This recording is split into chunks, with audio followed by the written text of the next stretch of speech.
Okay, first of all, we will read the question. All of you guys, please read this question. What the question is about: which of the following statements about Theosophical Society is or are not correct?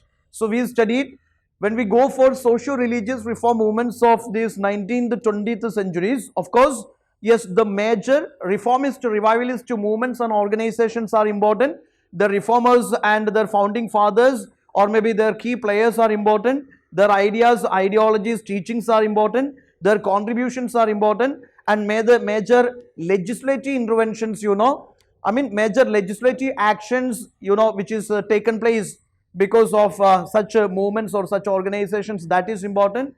And of course, the achievements, the limitations of such socio-religious reform movements are important. Contributions to national awakening is important. Okay, and their geographical identity is important. Some movements happened in the Madras presidency, some are in the Bengal presidency, some are in the Bombay presidency, some are happened in the northwest, some are in the eastern India. So where such movements happened, their chronology, all those things important. So this is about Theosophical Society. Yeah, the question is like this. It was founded in New York. It was founded in New York in 1875 by H.P. Blavatsky and Annie Besant.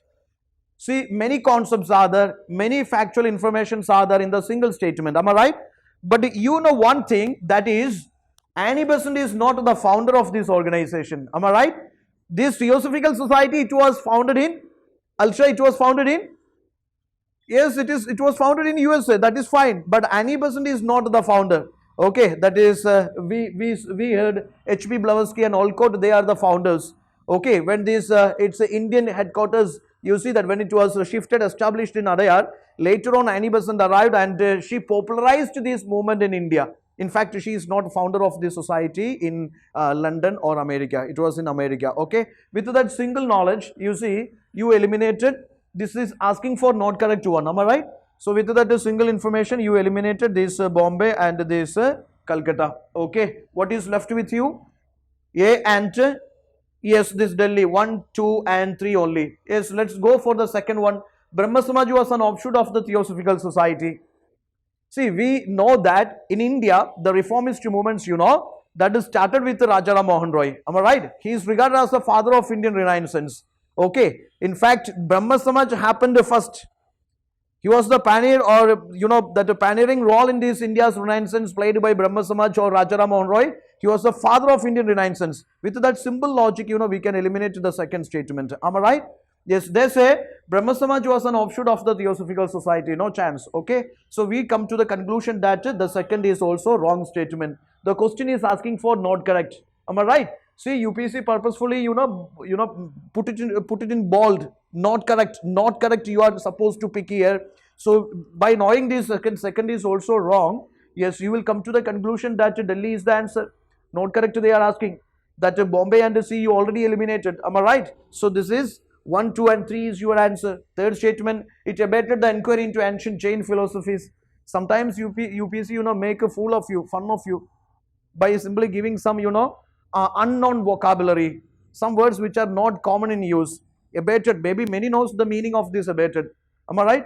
And many of us don't know the meaning of abated. Because of that reason, sometimes we come up with the wrong answers. Abated is something? Is it promoted? No, that is just opposite of that promoted. It is something, diminishing or reducing the the importance of something. So they say that Theosophical Society, de-promoted the inquiry into ancient Jain philosophies. That is wrong. Theosophical Society, it was founded in order to inquire into ancient Eastern world religion, philosophies, mystic experiences, etc. To study about these ancient world religions, especially Eastern religions, their philosophy, ideologies, etc. That way, the third statement is wrong. It aimed to make a systematic investigation into mystic potencies of life and matter. That is a correct statement. So here, only fourth statement is correct one. 1, 2, 3, they are wrong statements. So here, not correct they are asking, and our answer will be Delhi only, which is 1, 2 and 3 only. Okay, fine. Next question I will ask you.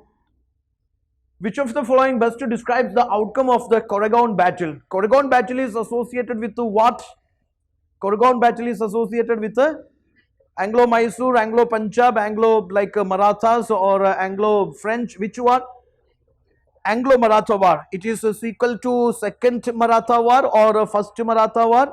First Anglo-Maratha, second Anglo-Maratha, equal to, equal to, equal to,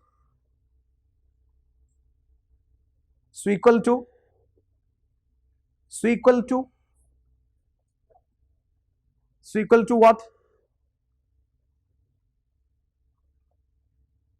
Eh? Equal to what? ശരിക്കും ഇതൊക്കെ പൊക്കി എറിഞ്ഞ് ഇത് വെച്ചിട്ട് അടിക്കണം. Am I right? Equal to second Anglo-Maratha War. Am I right? Second Anglo-Maratha Warന് ശേഷമല്ലേ third Anglo-Maratha War സംഭവിക്കുന്നത്. So equal to what എന്ന് വെച്ച് കഴിഞ്ഞാൽ it is equal to second Anglo-Maratha War. Okay, equal to third Anglo-Maratha War എന്ന് വെച്ച് കഴിഞ്ഞാൽ ഇത് fourth Maratha War എന്നാണ് അതിൻ്റെ അർത്ഥം. Is it fourth Anglo-Maratha War?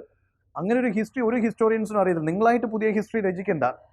Okay, the thing is like yes, it was third Anglo-Maratha War. Koregaon battle, it is 1818, which is third Anglo-Maratha War, or it is equal to that second Anglo-Maratha War. In fact, first Anglo-Maratha War, second Anglo-Maratha War, third Anglo-Maratha War. So this is third Anglo-Maratha War. Koregaon battle is third Anglo-Maratha War. Okay. Now the fact is, defeat of British by Peshwa's Mahar force.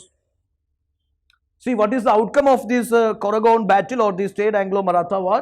Defeat of British by Peshwa's Mahar force. Reversed. You see, Mahar is not associated with the Peshwa. Peshwa is known for their oppressive rule, and this Mahar, they were supposed to, wear the broom around the waist and perform the belly dance and that pot around the neck. They were not supposed to enter the city. They were not supposed to spit on the soil. They were not supposed to make their footprints on the soil because they are treated as, polluted people. So there are so many discriminations upon the Mahar. So they joined with the British against the Peshwas, that is Mahar 111 battalion. Am I right? And they joined with the British against Peshwas, and finally it ended the Peshwa rule in this Maharashtra. Am I right? So that first statement is wrong. Peshwa with the help of Sindhi uprooted British from Pune. No chance at all. Mewar was smashed with the Maratha kingdom. Where lies Mewar and where lies Maratha kingdom? You see? Okay, see, sometimes the knowledge, geography, that will help you to solve the history questions also. Okay, somewhere in Rajasthan and this is somewhere in Maharashtra, Pune. Am I right? So there is no chance of, merging this, Rajasthan with this Pune. Am I right? So anyway, that is wrong. Peshwa rule was ended in Maharashtra. In fact, that is the best description, that is the best outcome of this Koregaon battle. Koregaon battle, that was the final Anglo-Maratha War which ended this Peshwaship in this Pune. Am I right? Peshwa rule in this Pune. Am I right?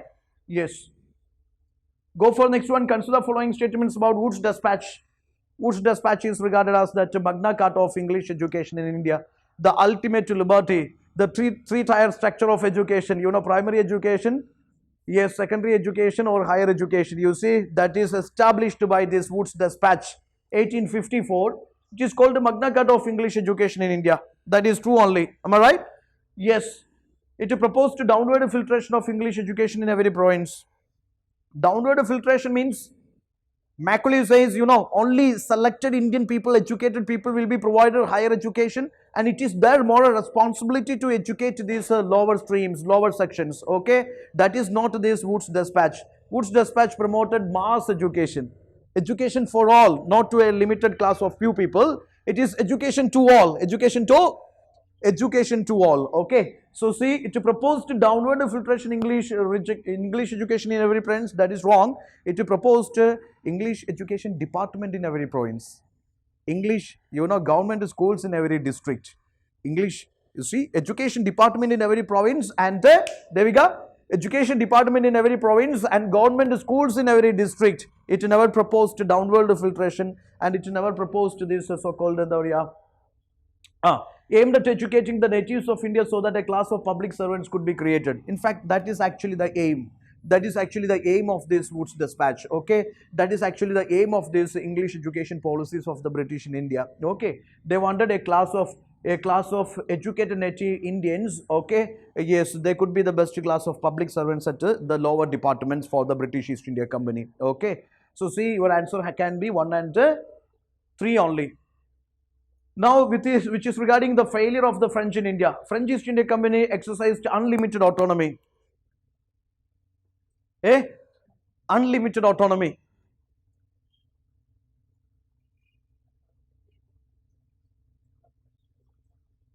തുപ്പാനും ബാക്കി നിങ്ങൾക്ക് അറിയാലോ. Unparliamentary ആയിരിക്കും, അല്ലെങ്കിൽ may be ശരിയല്ലായിരിക്കും. The thing is like എല്ലാത്തിനും French മൊണാർക്കിന്റെ അനുവാദം വേണമായിരുന്നു. ലൂയിസ് 14, 15, 16 തേൻ കുടിക്കുന്നു പറക്കുന്നു പരാഗണം. ആർമാദിക്കുന്ന റൂളേഴ്സ് ആയിരുന്നു, ലക്ഷറി റൂളേഴ്സ് ആയിരുന്നു, സെലിബ്രേഷൻസ് ആയിരുന്നു. മനസ്സിലായോ? അവർക്ക് എഫിഷ്യൻറ്റ് റൂളേഴ്സ് അല്ലായിരുന്നു. അവന്മാർ ഭരിച്ച സമയത്ത് ഫുള്ള് പ്രശ്നങ്ങളോട് പ്രശ്നങ്ങളായിരുന്നു, ഒരു രക്ഷയില്ലാത്ത പ്രശ്നങ്ങളായിരുന്നു. Finally end up with French revolution also. അപ്പോൾ സമാധാനമായി. കാരണം ജക്കോബിയൻസ് ഒന്നും ഒരു കരുണയില്ലാത്ത ടീമാണ്. വലിയ ബ്ലേഡിന്റെ ചോട്ടി കിടത്തിയിട്ട് അങ്ങ് മുറിച്ച് 2 പീസാക്കി മാറ്റും. Am I right? So the thing is like എല്ലാത്തിനും ഈ പറയുന്ന ലൈക്ക് ഫ്രഞ്ച് മൊണാർക്കിന്റെ പെർമിഷൻ വേണമായിരുന്നു. അവിടെ ഇവിടെ പറഞ്ഞിരിക്കുന്നത് ദേ എക്സസൈസ്ഡ് അൺലിമിറ്റഡ് ഓട്ടോണമി ആണ്. ഉണ്ടായിരുന്നോ? ഇല്ലായിരുന്നു. The French East India Company never allied with these Indian rulers. French allied with Mysore, Tipu Sultan, Hyder Ali, many people. Am I right? Then see, it functioned without consulting home government. Yeah, it acted as a state department only. Majority share of the French East India Company bought by the monarch only. So all the 3 statements are stupid statements. You know, they are not correct statements. It is asking for not correct. So your answer will be yes, 1, 2, 3. Now, after death of Raja Ram Mohan Roy, Brahma Samaj is splitted, and Brahma Samaj of India and Adi Brahma Samaj. Which is the reason for that split? What can be the reason for that split? The issues related to English education. Issues related to English education. The issues related to judicial reforms. The issues related to norms on Shuddhi movement. Shuddhi movement associated with Brahma Samaj or Arya Samaj? Arya Samaj. The issues related to norms on caste and Brahmoism. Exactly. Okay, there is difference between, ideological difference between Devendranath Tagore and Keshav Chandra Sen over the norms of this caste and this Brahmoism, Hinduism. Am I right? Over which it got splitted. That is Brahma Samaj. Adi Brahma Samaj of India, Adi Brahma Samaj and this Brahma Samaj of India, that is split happened. Okay.